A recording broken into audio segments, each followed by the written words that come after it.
how we can keep our country safe. The FBI is still gathering the facts about what happened in San Bernardino, but here's what we know. The victims were brutally murdered and injured by one of their co-workers and his wife. So far, we have no evidence that the killers were directed by a terrorist organization overseas or that they were part of a broader conspiracy here at home. But it is clear that the two of them had gone down the dark path of radicalization, embracing a perverted interpretation of Islam that calls for war against America and the West. They had stockpiled assault weapons, ammunition, and pipe bombs. So this was an act of terrorism designed to kill innocent people. Our nation has been at war with terrorists since al-Qaeda killed nearly 3,000 Americans on 9/11. In the process, we've hardened our defenses, from airports to financial centers to other critical infrastructure. Intelligence and law enforcement agencies have disrupted countless plots here and overseas and worked around the clock to keep us safe. Our military and counterterrorism professionals have relentlessly pursued terrorist networks overseas, disrupting safe havens in several different countries, killing Osama bin Laden, and decimating al-Qaeda's leadership. Over the last few years, however, the terrorist threat has evolved into a new phase. As we've become better at preventing complex, multifaceted attacks like 9/11, terrorists turn to less complicated acts of violence like the mass shootings that are all too common in our society. It is this type of attack that we saw at Fort Hood in 2009, in Chattanooga earlier this year, and now in San Bernardino. And as groups like ISIL grew stronger amidst the chaos of war in Iraq and then Syria, and as the internet erases the distance between countries, we see growing efforts by terrorists to poison the minds of people like the Boston Marathon bombers and the San Bernardino killers. For 7 years, I have confronted this evolving threat each and every morning in my intelligence briefing. And since the day I took this office, I have authorized U.S. forces to take out terrorists abroad precisely because I know how real the danger is. As Commander-in-Chief, I have no greater responsibility than the security of the American people. As a father to 2 young daughters who are the most precious part of my life, I know that we see ourselves with friends and co-workers at a holiday party like the one in San Bernardino. I know we see our kids in the faces of the young people killed in Paris. And I know that after so much war, many Americans are asking whether we are confronted by a cancer that has no immediate cure. Well, here's what I want you to know. The threat from terrorism is real, but we will overcome it. We will destroy ISIL and any other organization that tries to harm us. Our success won't depend on tough talk or abandoning our values or giving in to fear. That's what groups like ISIL are hoping for. Instead, we will prevail by being strong and smart, resilient and relentless, and by drawing upon every aspect of American power. Here's how.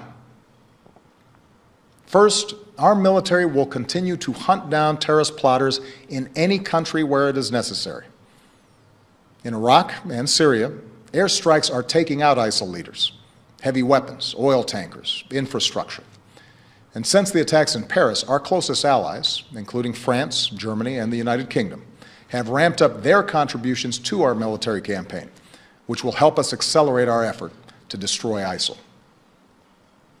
Second, we will continue to provide training and equipment to tens of thousands of Iraqi and Syrian forces fighting ISIL on the ground so that we take away their safe havens. In both countries, we're deploying special operations forces who can accelerate that offensive. We've stepped up this effort since the attacks in Paris and will continue to invest more in approaches that are working on the ground. Third, we're working with friends and allies to stop ISIL's operations, to disrupt plots, cut off their financing, and prevent them from recruiting more fighters. Since the attacks in Paris, we've surged intelligence sharing with our European allies. We're working with Turkey to seal its border with Syria. And we are cooperating with Muslim-majority countries and with our Muslim communities here at home to counter the vicious ideology that ISIL promotes online. Fourth, with American leadership, the international community has begun to establish a process and timeline to pursue ceasefires and a political resolution to the Syrian war. Doing so will allow the Syrian people and every country, including our allies, but also countries like Russia, to focus on the common goal of destroying ISIL, a group that threatens us all. This is our strategy to destroy ISIL. It is designed and supported by our military commanders and counterterrorism experts, together with 65 countries that have joined an American-led coalition. And we constantly examine our strategy to determine when additional steps are needed to get the job done. That's why I've ordered the Departments of State and Homeland Security to review the visa waiver program under which the female terrorist in San Bernardino originally came to this country. And that's why I will urge high-tech and law enforcement leaders to make it harder for terrorists to use technology to escape from justice. Now, here at home, we have to work together to address the challenge. There are several steps that Congress should take right away. To begin with, Congress should act to make sure no one on a no-fly list is able to buy a gun. What could possibly be the argument for allowing a terrorist suspect to buy a semi-automatic weapon? This is a matter of national security. We also need to make it harder for people to buy powerful assault weapons, like the ones that were used in San Bernardino.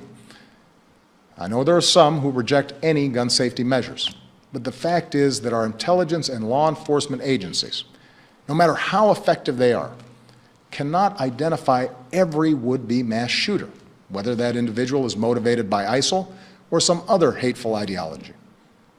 What we can do, and must do, is make it harder for them to kill.